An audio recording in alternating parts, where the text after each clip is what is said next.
Hello प्यारे बच्चों, कैसे आप सभी। आप सबका स्वागत है आपके अपने चैनल हिंदी लवर्स में। और प्यारे बच्चों, इस समय आप लोग बहुत मेहनत से पढ़ाई में लगे हुए होंगे।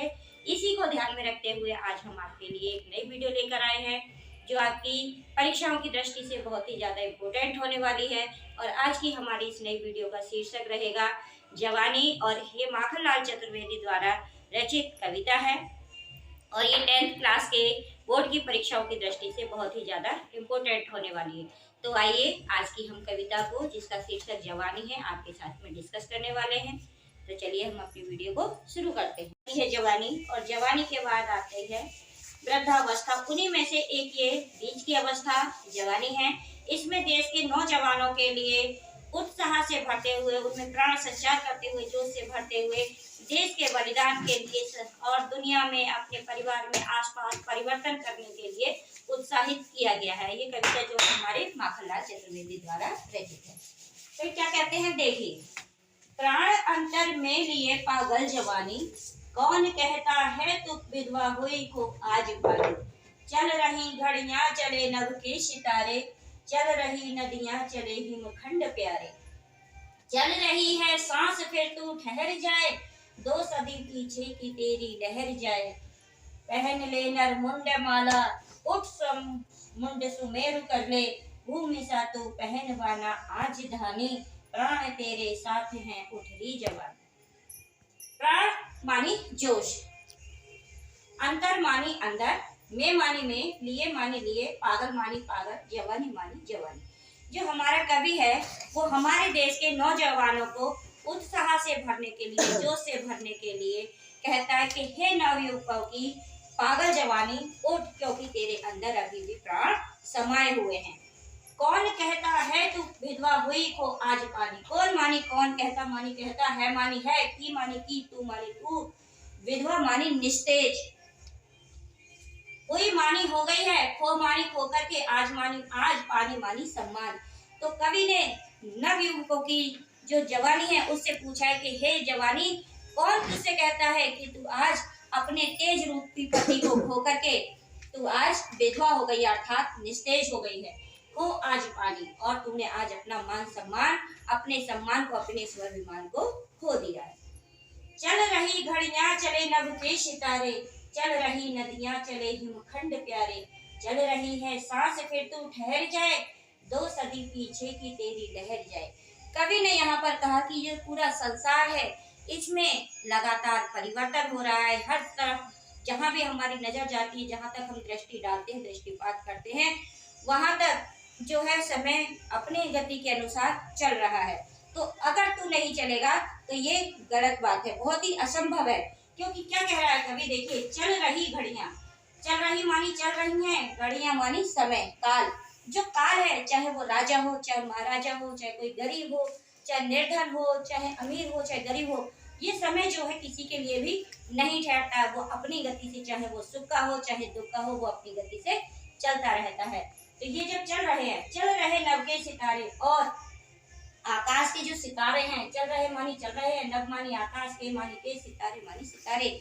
जो आकाश के सितारे हैं, जैसे सूरज है, चांद है, ये जैसे बड़े बड़े नक्षत्र भी लगातार अपनी गति से चल रहे हैं। इनमें भी कहीं भी ठहराव नहीं है। वो ना तो किसी के सुख के लिए ठहरते हैं और ना ही किसी के दुख के लिए ठहरते हैं। वो अपनी गति से निरंतर चलते रहते हैं। चल रही नदियां चले हिमखंड प्यारे।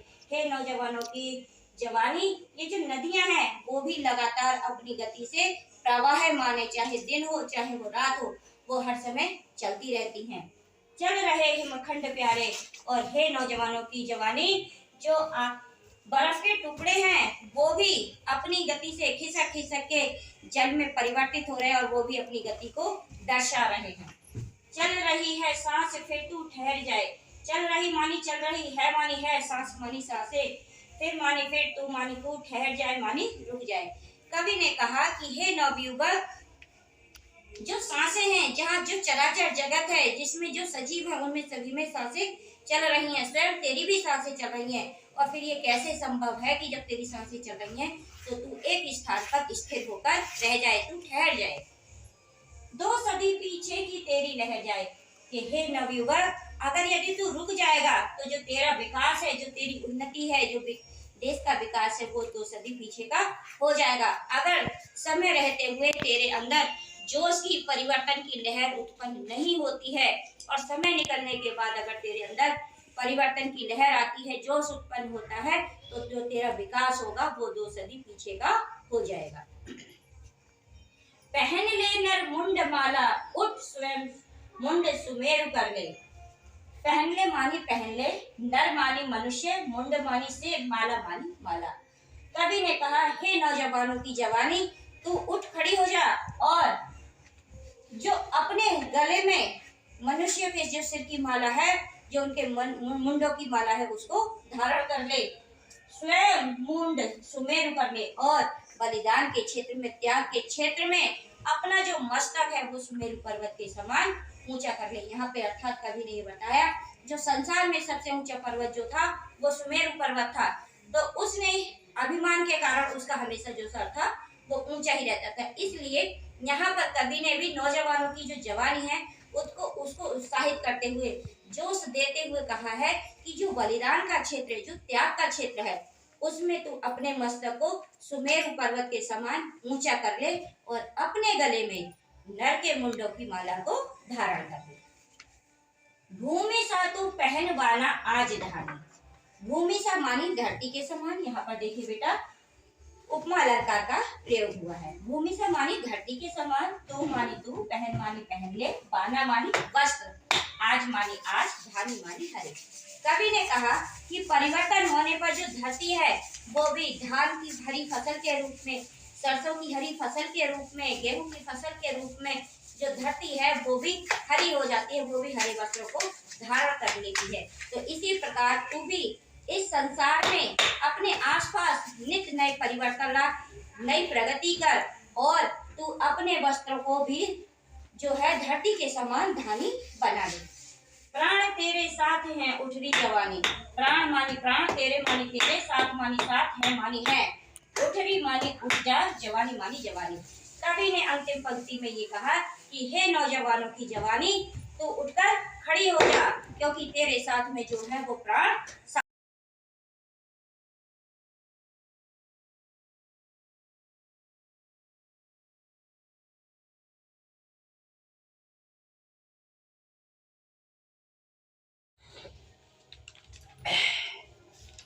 द्वार बल के खोल चलबू डोल कर दे, एक हिमगिरी एक सिर का मोल कर दे। मसल कर अपने द्वार बल के खोल चलबू डोल कर दे, एक हिमगिरी एक सिर का मोल कर दे। मसल कर अपने इरादों से उठाकर, 2 हथेली है कि पृथ्वी गोल कर दे। रक्त है या नसों में क्षुद्र पानी, जांच कर तू शीश दे दे कर जवानी।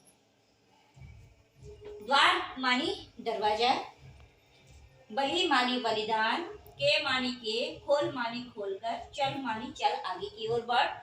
भूडोल मानी पृथ्वी में कंपन उत्पन्न करना, अर्थात पृथ्वी पर परिवर्तन कर देना। कर मानी कर, दे मानी दे। एक मानी एक, हिमगिरी मानी हिमालय के कण, बर्फ के कण।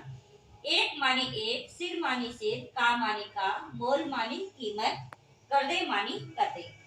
मसल कर मानी रगड़ कर, अपने मानी अपने, इरादों से मानी इरादों के समान, उठाकर मानी उठाकर, 2 मानी 2, हथेली मानी हथेली, है मानी है, की मानी की, पृथ्वी मानी धरती, गोल मानी गोल, कर दे मानी कर दे। रक्त मानी खून, है मानी है, या मानी या, नसों मानी नसों, में मानी में, क्षुद्र मानी बेकार सा, तुच्छ सा, पानी मानी पानी। जांच कर मानी जांच कर, परीक्षण कर, तू मानी तू, शीश मानी मस्तक, दे मानी दे, देकर मानी देकर, जवानी मानी जवानी। तो यहाँ पर जो कवि है वो नौजवानों के लिए प्रेरित करता है, उत्साहवर्धित करते हुए कहता है कि हे नौजवानों, तुम जो हो देश के लिए, अपनी मातृभूमि के लिए बलिदान के रास्तों को, बलिदान के दरवाजों को खोलते हुए आगे की ओर विकास करो, आगे की ओर बढ़ जाओ और अपने जो कार्य हैं उनसे इतना परिवर्तन कर दो, इतना बदलाव लेकर आओ कि ये जो पृथ्वी है वो उन बदलावों को देख के, उन सुंदर सुंदर परिवर्तनों को देखकर कांप उठे, कंपित हो जाए। एक हिमगिरी एक सिक्का मोल कर दे। और हे नौजवानियों को, जो बर्फ का एक एक कण है, हिमालय के जो छोटे छोटे कण हैं, उनकी भी कीमत एक मस्तक के बराबर कर दो। अर्थात उन छोटे छोटे कणों के लिए भी अपने मस्तक का बलिदान कर दो। मसल कर अपने इरादों से उठाकर दो हथेली है कि पृथ्वी गोल कर दे। हे नौजवान युवकों, जो तुम्हारे संकल्प हैं, जो तुम्हारे इरादे हैं, वो बहुत ही ज्यादा ऊंचे हैं। और अपने उन ऊंचे इरादों को पूर्ण करने के लिए अपने इन दो हाथों को ऊंचा ही उठाओ। और उन ऊंचे इरादों को पूरा करने के लिए ऊंचे हाथों को उठा करके इतना परिवर्तन करो कि पृथ्वी जो है उन परिवर्तनों के कारण ही गोल हो जाए। रक्त है या नसों में क्षुद्र पानी, जांच कर तू शीश दे कर जवानी। हे नौजवानों की जवानी, तुम अपने अंदर जो बहने वाला खून है उसकी जांच करने के लिए अपने मस्तकों का बलिदान कर दो। और मस्तकों को बलिदान देकर अपनी युवा अवस्था की, अपने जोश की ये जांच कर लो कि तुम्हारी नसों में जो खून बह रहा है वो वास्तव में खून है या उन नसों में बेकार सा बहने वाला तुच्छ पानी है। अर्थात कवि ये बताता है, ये कहना चाहता है देश के नौजवानों से कि हे नौजवान युवाओ, तुम अपनी मातृभूमि के लिए अपने मस्तक बलिदान कर दो। और उन बलिदानों से ये जांच करो कि तुम्हारे अंदर देश पर मर मिटने के लिए, देश में परिवर्तन करने के लिए, इस पृथ्वी पर, भूमंडल पर परिवर्तन करने के लिए अभी भी जोश बाकी है या तुम्हारा जोश ठंडा हो चुका है। तुम्हारी नसों में जो बहने वाला खून है उसमें आज भी देश के लिए, अपनी मातृभूमि के लिए उबाल उत्पन्न होता है या नहीं होता है। अगर तुम्हारी नसों में, खून में देश के लिए उबाल नहीं है तो तुम्हारी नसों में जो बहने वाला पानी है वो तुच्छ बेकार पानी है, वो बल्कि खून नहीं है। क्योंकि लेखक ये बताना चाह रहा है कि नौजवानों के लिए, देश के लिए जो कोई भी बात हो तो उसके लिए उबाल आता है और देश में, अपने देश के लिए, भलाई के लिए वो बलिदान करने में स्वयं को जरा सा भी पीछे नहीं हटाता है। वह कली के गर्भ से फल रूप में अरमान आया, देख तो मीठा इरादा किस तरह से तान आया। डालियों ने भूमि रुख लटका दिए, फल देख आली, मस्तकों को दे रही संकेत कैसे वृक्ष डाली। फल दिए या सिर दिए तरु की कहानी, गूथ कर युग में बताती चल जवानी। यहाँ पर जो हमारे कवि हैं उन्होंने अपने देश पर बलिदान हो जाने के लिए वृक्षों का उदाहरण दे करके उनके अंदर उत्साह वर्धन करने का प्रयास किया है। और वो नौजवानों को मित्र के रूप में आह्वान करते हैं और कहते हैं कि हे मित्रों, हे नौजवानों, देखो जो फल है, जो फलों से लदे हुए वृक्ष हैं, उन्होंने अपने मस्तकों को फल आने पर पृथ्वी की ओर झुका दिया है। और जो उनकी कलियां हैं, देखो वह कली के गर्भ से फल रूप में अरमान आया। वह क्या है, यहाँ पर संकल्प है। जो तो कवि कह रहा है, जो संकल्प है वह कली के गर्भ से, यानी कि कली के भीतर से फल के रूप में झांक रहा है। देखिए, वह कली के गर्भ से फल रूप में अरमान आया। अरमान का मतलब है यहाँ पर अभिलाषा, इच्छा, और वह यहाँ है संकल्प। तो कवि ये कह रहा है कि हे नौजवानों, देखो फल आने पर जिस प्रकार से फलों से लदी हुई डालियां जो है पृथ्वी की ओर अपना रुख कर लेती हैं, उसी प्रकार से कली के अंदर से झांकने वाले जो फल है वह कलियों के अरमान के रूप में बाहर आ गए हैं। देख तो मीठा इरादा किस तरह से तान आया। हे मित्रों, जो कलियों का इरादा था, जो कलियों की इच्छा थी, जो कलियों का संकल्प था, वह मीठा संकल्प, जो बलिदान का संकल्प था, वह किस तरीके से फलों के रूप में आ गया है। और हे मित्रों, जो पुष्प कलियां हैं वो गर्भ से अपना सर उठाए हुए हैं। डालियों ने भूमि रुख लटका दिए फल। हे मित्रों, जब कली के अंदर से फल संकल्प के रूप में आया, प्रतिज्ञा के रूप में आया, और इस कारण से, इस सुंदर से बलिदान से आने के कारण जो फूलों की कलियां हैं उन्होंने सिर जो है अपने अभिमान से ऊपर की ओर उठा दिए हैं। और जैसे ही डालियों ने भूमि रुख लटका दिए, फल दे खाली है न मेरे मित्रों। वृक्षों की ओर देखो, उनकी फलों से लदी हुई टहनियों की ओर देखो। जैसे ही उनकी टहनियां वृक्षों से रसीले फलों से लद गईं, तो उन्होंने अपनी टहनियों को पृथ्वी की ओर झुका दिया। अब वे अपना मस्तक फल के रूप में लोगों को बलिदान करने के लिए तैयार हो गए हैं। मस्तकों को दे रही संकेत कैसी वृक्ष डाली। मस्तकों मानी माथों को, शीशों को दे रही मानी दे रही है, संकेत मानी इशारा, कैसे मानी किस प्रकार से, वृक्ष मानी वृक्ष, डाली मानी टहनी। हे मेरे मित्रों, हे मेरे साथियों, हे मेरे देश के नौजवानों, ये जो पेड़ों की डालियां हैं वो बलिदान देने के लिए अपने फलों को धरती की ओर झुकाए हुए हैं। अब उनके फल लोगों के कल्याण के लिए बलिदान हो जाएंगे।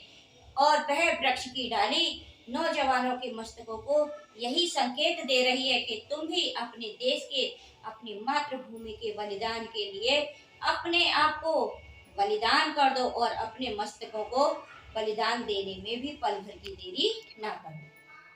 फल दिए या सिर दिए तरु की कहानी। फल दिए माने फल दे दिए, या मानी या, सिर मानी सिर, दिए मानी दे दिए, तरु मानी तरु वृक्ष, की मानी की, कहानी मानी कहानी। लेखक ने यहाँ बताया कि चाहे फल बलिदान कर दिए या लोगों ने अपनी मातृभूमि की रक्षा के लिए अपने मस्तकों का, अपने सिरों का बलिदान कर दिया, ये एक वृक्ष की कहानी है। भूत कर युग में बताती चल जवानी, हे नौजवानी, तुम इस कहानी को कि वृक्षों ने अपनी जो फल थे, अपने जो सिर थे, उनको देश के लोगों के लिए बलिदान कर दिया। इस कहानी को युगों के अनुसार, जैसी जिस युग की आवश्यकता है उसके अनुसार अपने आप को बलिदान करके युगों युगों तक इस गाथा को अपने साथ में प्रगति की माला में पिरोते हुए आगे की ओर